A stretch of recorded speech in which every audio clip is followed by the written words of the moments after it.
Today, I'm going to show you how I created this fire tornado effect from just a single icosphere and a lot of modifiers. The demo files and the original uncut recordings of the effect creation will be made available through Gumroad.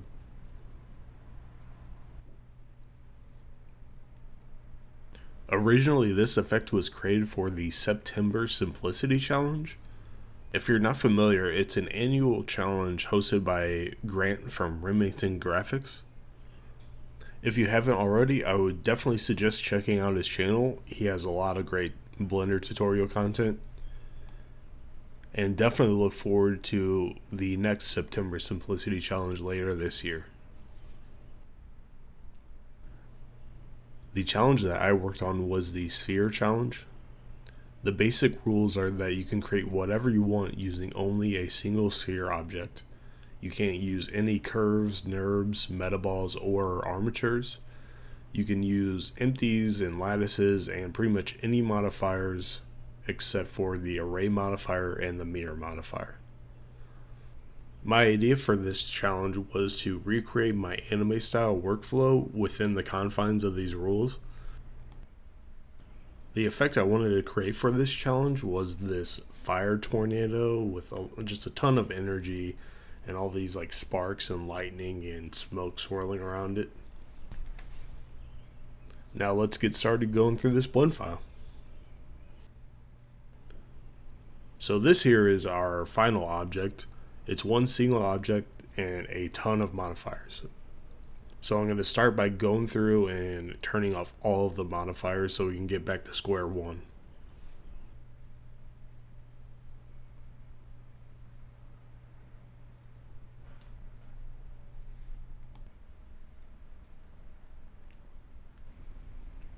Going through, and now we are back to just a single sphere.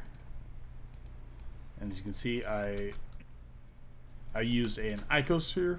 I think 6 subdivisions is what I started with. So to start with,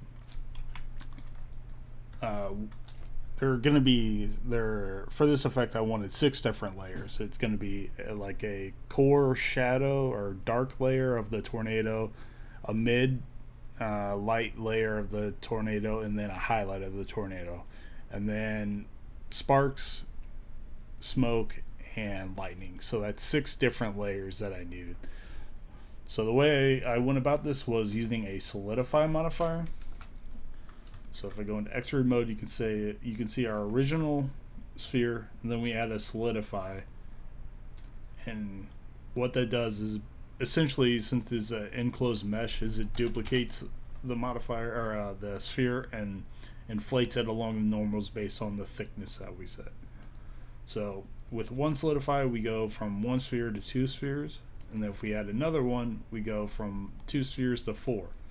Now, as I said, we need 6 spheres for our effect. So what I did was, in order to, because if we add our third Solidify modifier, what would happen is, it's kind of hard to see, but we go from 4 spheres to 8, and we need 6. So what we have to do is we have to remove just this outer sphere so that we have 3, which with the third Solidify would go to 6 layers. Or the way I did this is to use a vertex group weight modifier, and to isolate just this outer sphere into a vertex group, and then use a mask modifier to remove it. And the way I did that was I added in a empty this layer text layering text space empty, as I called it. I just added it at the center location, scaled it up. And so we have a vertex group here for removal called removal. We set it to custom curve and invert the influence like we do with the normal with my workflow, the way that I usually do these effects. And then I added in a texture mask, which here you can see is a blend texture, and it's set to quadratic sphere, and I have a color ramp.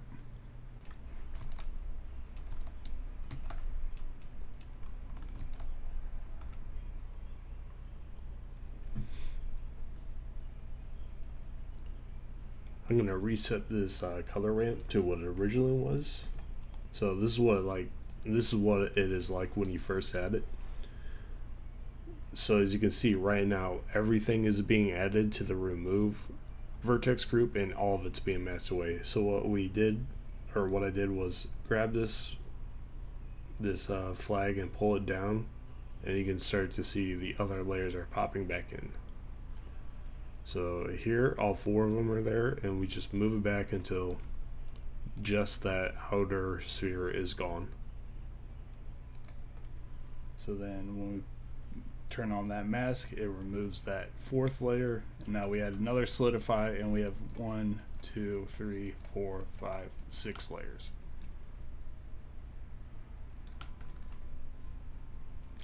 And then after that, what we're going to do is we're going to do essentially the same thing, but we're going to isolate each of these layers by themselves, one at a time, and assign them to their own vertex groups.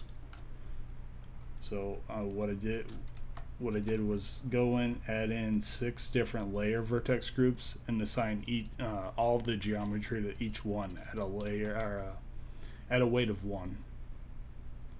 So we select this, you can see layer 1 through 6 assigned at a weight of 1.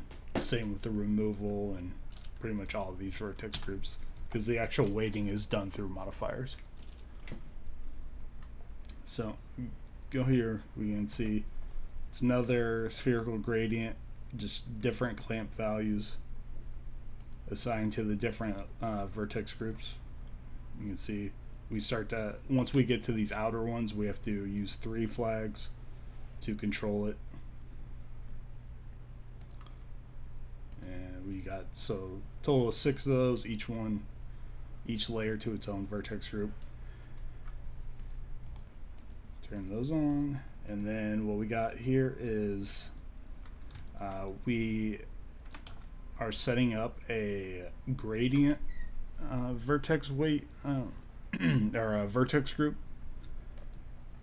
And if I'm going to add in a displace modifier so I can help visualize this,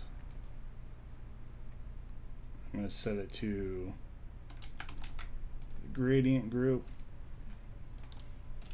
set it to 10. So right now all 6 of the layers are getting pushed out because they're all assigned to the gradient group at a weight of 1.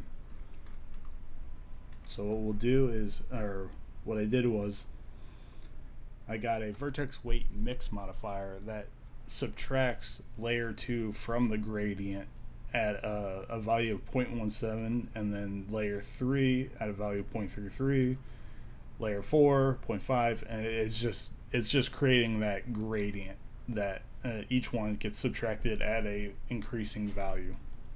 So as we turn these on, you can see that they're getting pushed back as the influence of that displace is going down because of the gradient is having less and less influence on them. And then I have another vertex weight mix modifier that is what I'm doing is I'm taking layer 4, 5, and 6, which is the 3 layers of the main tornado, and layer 4, 5, and 6 is the smoke layer, the sparks layer, and the lightning layer. I'm actually subtracting those from a vertex group called main group. Here, if we go to weight paint,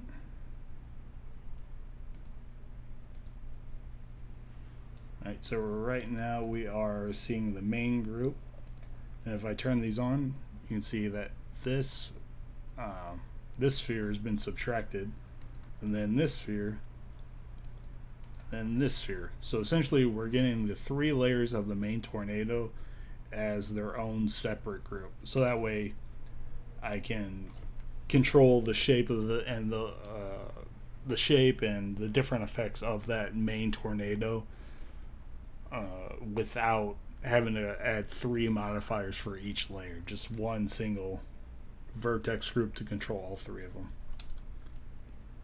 And then we added another vertex weight mix, which is a reverse gradient. So it's just set to difference mode from the gradient to the reverse gradient. So if we go to reverse gradient right now, you can see it's all a value of 1. And if we turn this on, it's now a reverse of what the gradient is. So if we switch it out, you'll see that it's just gonna flip it.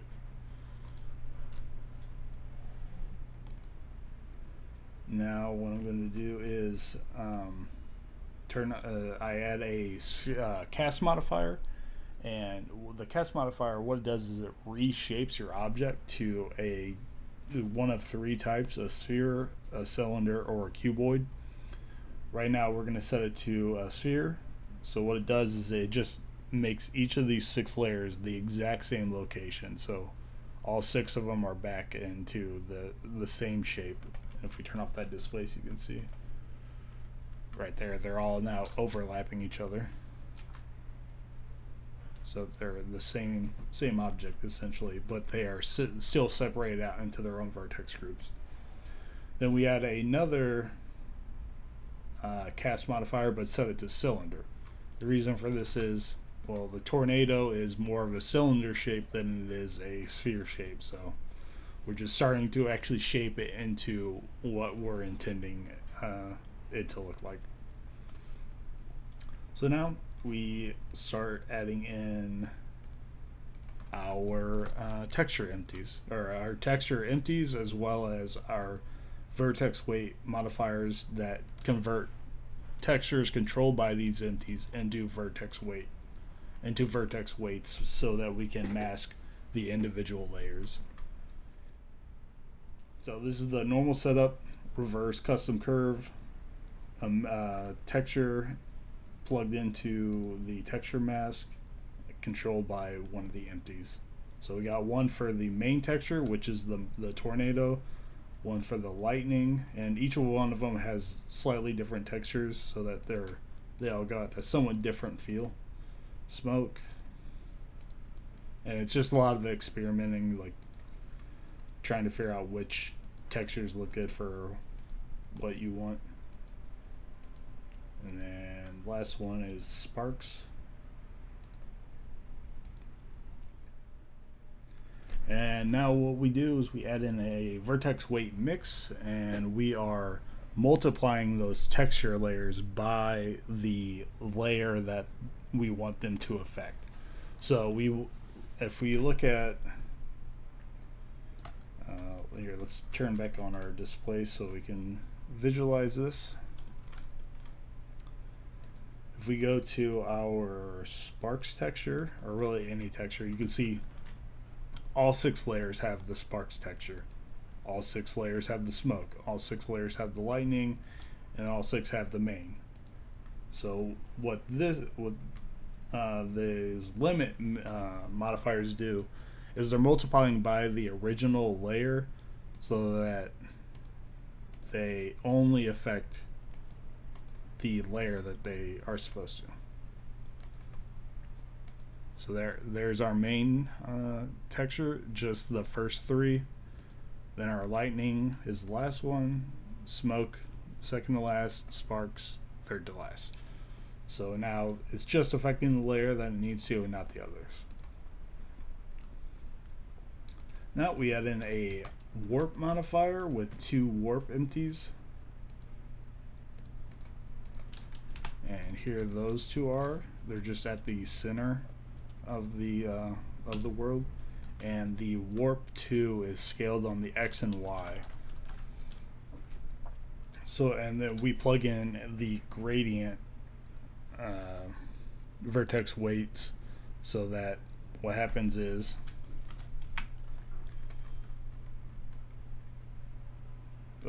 sorry, it's starting to get slow again. So you can see now these 6 layers are being separated so that we can get that layering effect that we need.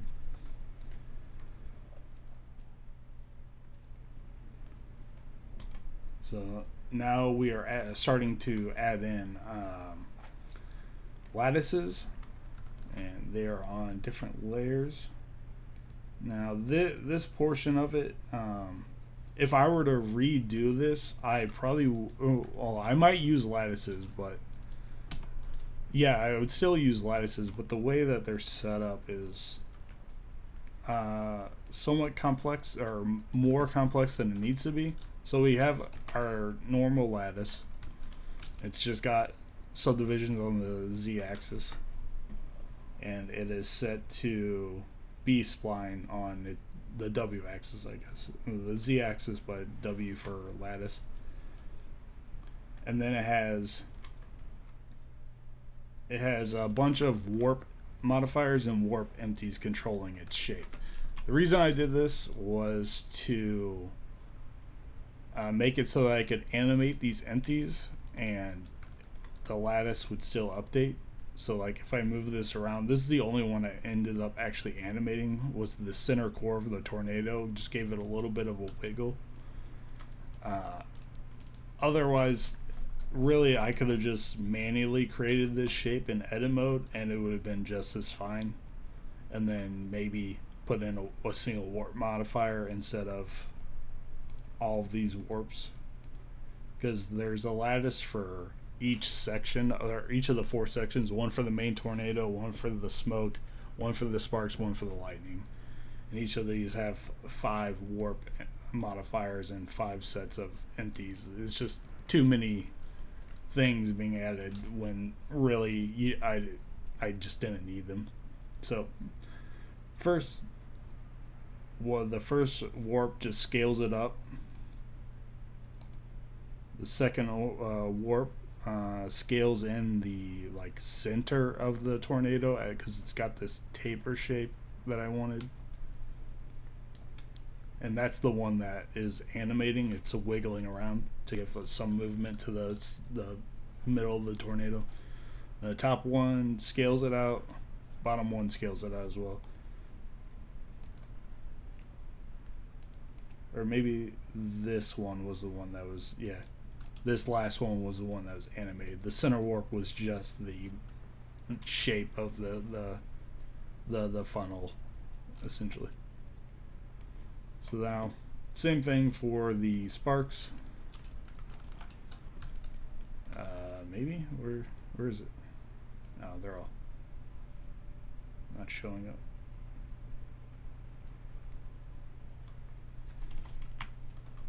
Same thing, sparks, but it's just slightly fatter so that it's separated from the main core and trying not to intersect it.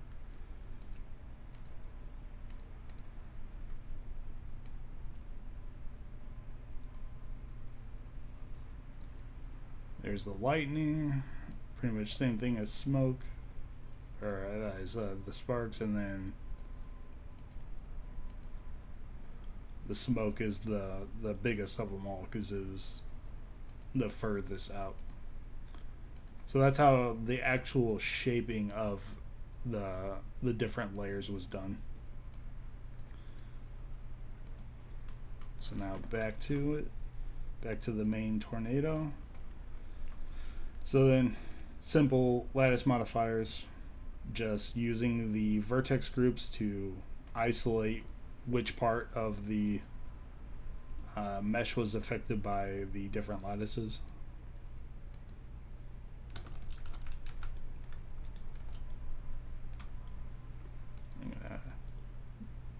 I'm gonna change this so that it's a little bit maybe clearer to see, not just a single shade. There you go. Yeah, maybe.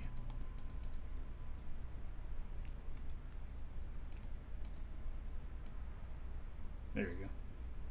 So yeah, you can see the different layers if we go through. So yeah, see these 3 layers, they don't really change at all. just this little bit of wiggling on the inside. So then next modifiers is the main displacements of the main textures. So a displacement and then a duplicate, which is just inflating it.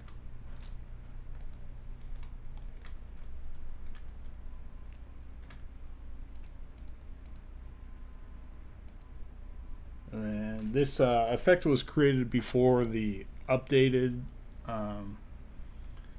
mask modifier, where you had the mask threshold and the actual mask modifier itself. So we have the main texture threshold, just removing.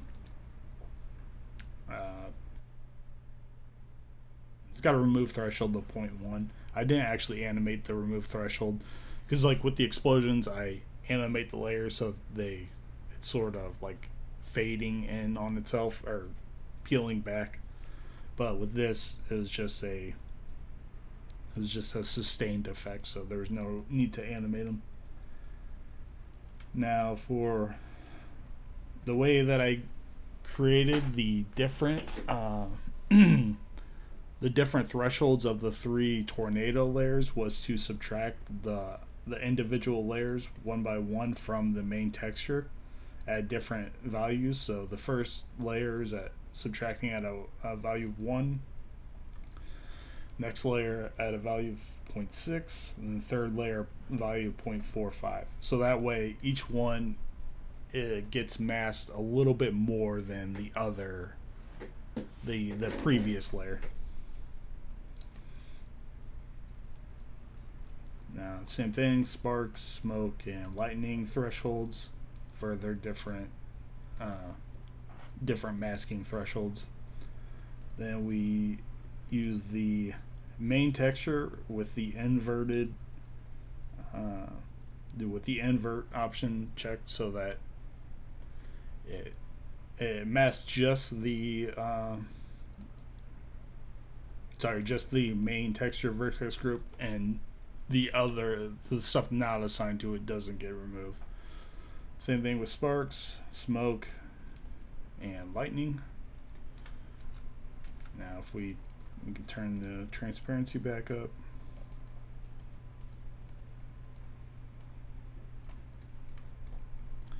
You can see this is what it is before smoothing. We got the smoke, lightning, sparks, and then the main tornado. Now we have a UV warp modifier. The reason the use of this is we have the gradient plugged in as the vertex groups, and we have two empties. Let's see, UV from and UV2. And UV from and the UV2 is just moved out on the x-axis. So from just moved along the x-axis. Then if we go back here, it's set to this UV map, and if I pull that up, it's just this this tiny UV map that's scaled down to 0. So what this does is, using the gradient, it moves each layer out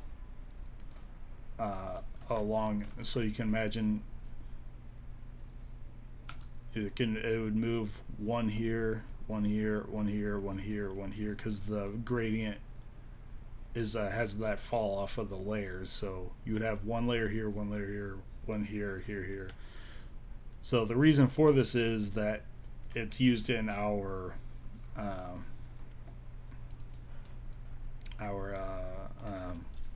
material. We use that UV fall off plugged into a color ramp, and we then create the different colors, and we use that to create layer masks for the actual material.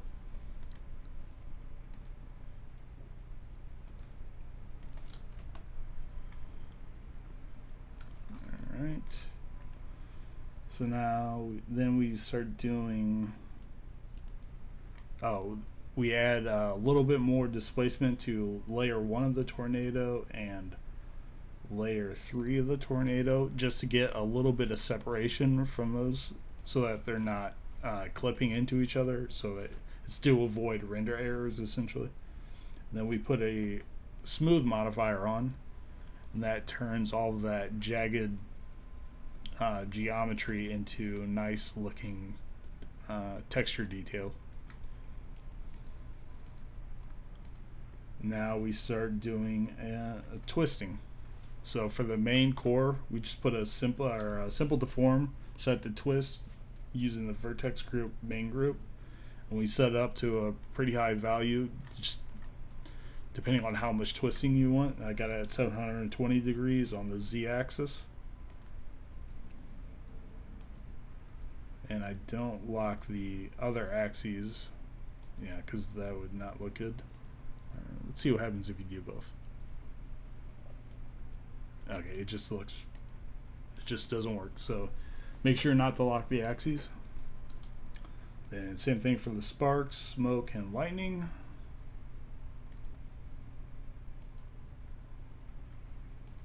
Each on somewhat different values. Got 180 for the sparks, 220 for the smoke, 180 for the lightning.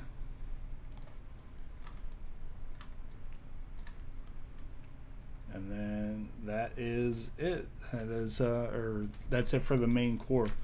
So the way that it was animated was each of the empties for the different layer effects, they just move upwards at different rates.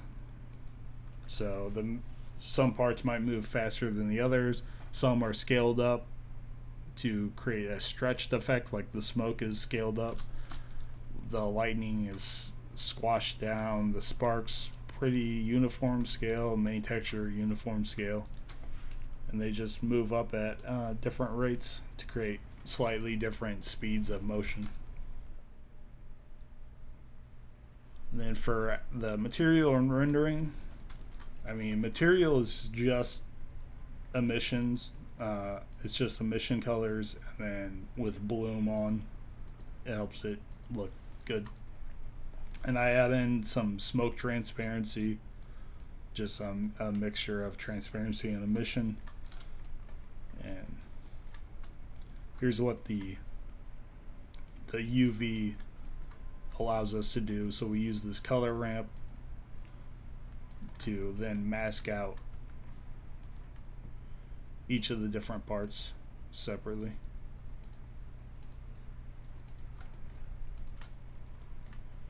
And then with the color gradient, and I also put in a rim light just on the highlight layer. So I use the mask layer to restrict the rim light just to that center layer. It gets added in. I think it looks pretty nice, and that's about it. So that's the how I created this effect for the September Simplicity Challenge. This file will be made available through Gumroad, as well as a newer version of it that is set up. It's set up how I would normally set it up, with each of these layers is a separate object, so that it reduces the complexity of the modifier stack and just makes it easier to go through and read and change stuff. Because for every change that I want to do on this, I have to really go through this modifier stack and figure out where to go. It was a fun challenge, but I would not set it up like this if I were just needing to create an effect quickly. So those two files will be available on Gumroad, as well as the full uncut creation recording, where I narrate what I'm doing as I'm doing it.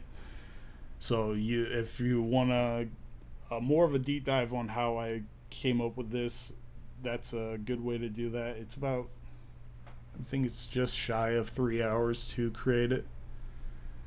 And I talk about what I'm trying to do, and it includes all the things that I tried that didn't work, and things I had to, how I fixed it, and everything like that, as opposed to just the final effect.